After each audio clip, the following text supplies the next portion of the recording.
much do you read on social media is true, and how long does it stay on the site? Social media platforms have taken many precautions to get rid of insensitive and political content. These sources such as Twitter, Facebook, YouTube, Google, TikTok, and many others. A story was published on the New York Post with supposed emails from Hunter Biden's laptop. Now, people went on Twitter and tried to share this story, but received messages saying that they were not allowed to share it because it contained harmful content. This happened to many other people, but they did not know what to do because they didn't understand what was happening. Twitter has also gotten rid of all political ads, with Facebook and Google following during the time of the election. People are starting to wonder if social media is taking down too many sites and too many information, and if they are just completely getting rid of all the content without you knowing. However, many people don't understand how much content is taken down without them knowing, such as most of the insensitive content nobody ever sees because it is taken down before it is flagged.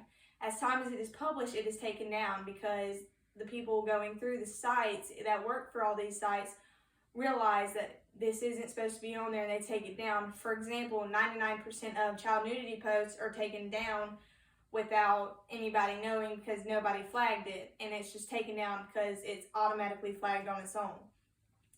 Now, Facebook's hate speech count has increased 10 times in the past 2 years, causing them to have to get rid of 17 million fake accounts per day. Now, liberals believe that content is getting taken down wrongfully and that that people should be able to see all content, that too much is getting taken down.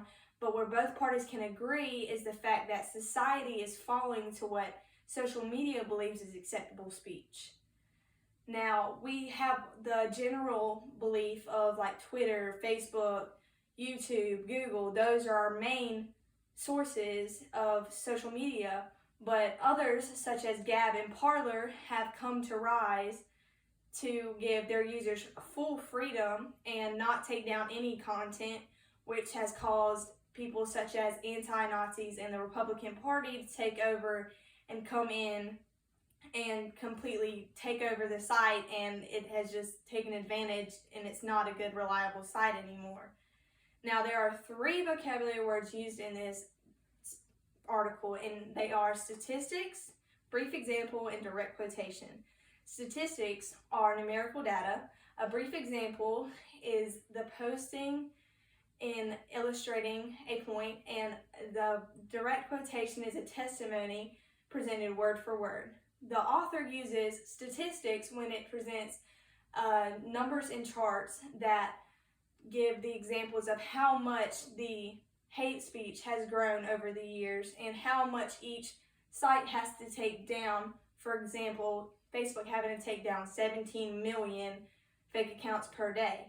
The author also uses a brief example whenever he used the example of Hunter Biden and how his laptop was hacked and how his emails were just out there for everybody to read and how Twitter banned that from being shared.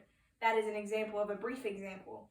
The author lastly uses the direct quotation when he quotes a senior executive from Facebook saying, "Remove more, remove more, remove more."